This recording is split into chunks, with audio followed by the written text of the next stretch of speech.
Welcome to the Dennis Farm in Brooklyn Township, Susquehanna County, better known as Hop Bottom. I know that to many of you a cemetery seems like an end point, but to me, the Dennis Farm, or the Perkins Dennis Cemetery as we call it, is the beginning of the story I'm about to tell you here. My ancestors came to this region in 1793 with the first wave of settlers to the area after the Revolutionary War. The first one was my great-great-great-great-grandfather, a man named Prince Perkins, who came from Connecticut. He was born around 1750, and he is buried in this cemetery.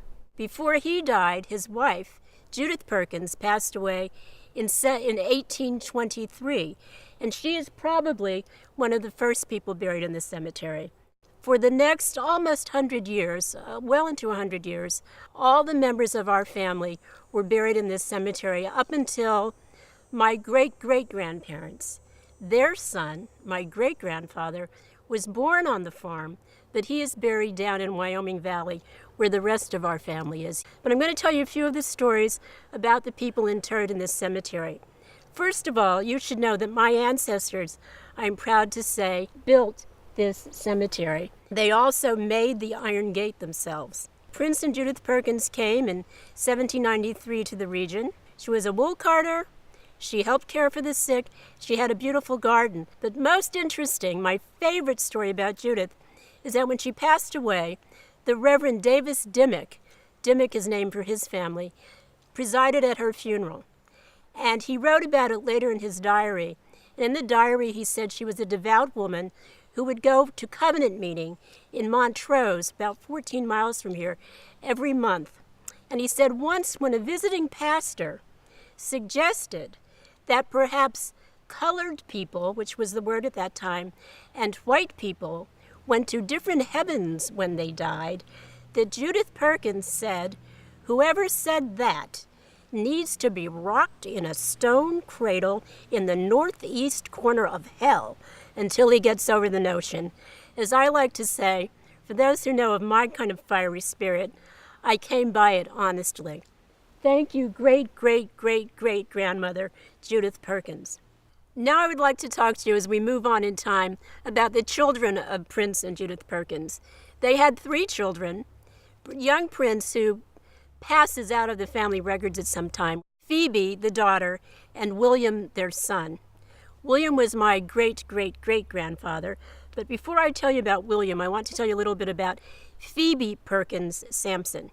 Phoebe Perkins, who was Prince and Judith's daughter, married a man named Bristol Bud Sampson. Bristol Bud Sampson was a veteran of the Revolutionary War, and we believe that that is where he met Prince Perkins. Bristol and Phoebe lived with the Perkins not far from this cemetery, just a little way down the hill in the Perkins household, because at some point he had become blind, so he was dependent on other people. In 1818, because there were so many Revolutionary War veterans in bad shape in the country, the Congress pushed to get a pension for them. And with that money, he and Phoebe were able to not only have money coming in once a month or every 6 months, but they were able to get land adjacent to here. In any event, he lived till 1848, and he too is buried in the Perkins Dennis Cemetery. Phoebe eventually left the area. She used her pension, her widow's pension, to move with her daughter, we believe, to Ohio. William was the only one remaining. My great-great-great-grandfather, their son, he worked this land with Prince well into his adult years. And at one point they are listed as co-owners of the property. William and his wife Melinda had only one child, a daughter named Angeline, and Angeline is my great-great-grandmother. William and his wife Melinda and any infant children they lost are also buried right here in the Perkins Dennis Cemetery. So there are 2 generations already interred here. Angeline married into another free African-American family, the Dennis family. The farm takes the name from the Dennis family. I take my name from the Dennis family. They inherited the farm when Angeline's father, William, died. They moved back to the property in 1858. They'd been living at the Dennis property in Dimmick then. and lived here for the remainder of their lives. Angeline Perkins Dennis died in 1873 in complications after childbirth, and both she and her infant daughter are buried next to each other in the cemetery. Also, 2 infants who died earlier are also interred here.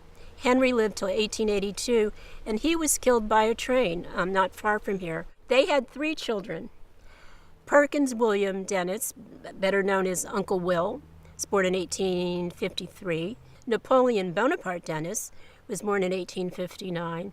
And Sumner Benjamin Dennis. Sumner Benjamin Dennis was my great-grandfather, and the only one of the 3 boys to have his own children.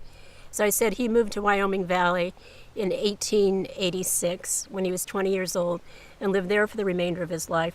But his brother Will, who was attending Lincoln University when their father died, Will came back from Lincoln to work the farm until 1918.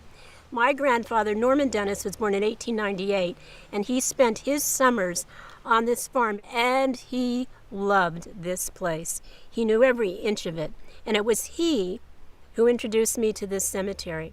There are others buried here beside my nears and dears. African Americans who were on the Underground Railroad, they are reputed to be buried in this cemetery. So not only the family is in this hallowed ground, but it was also open to other African Americans seeking freedom, enjoying freedom, contributing to this America that we all love. So once again, it's my pleasure to invite you to what is sacred ground for me, to share my very personal story with you, but it is also America's story. As we like to say, the Dennis Farm represents a little known and often untold chapter in American history, and I hope through this you'll learn something more about it. Thank you for visiting the Dennis Farm.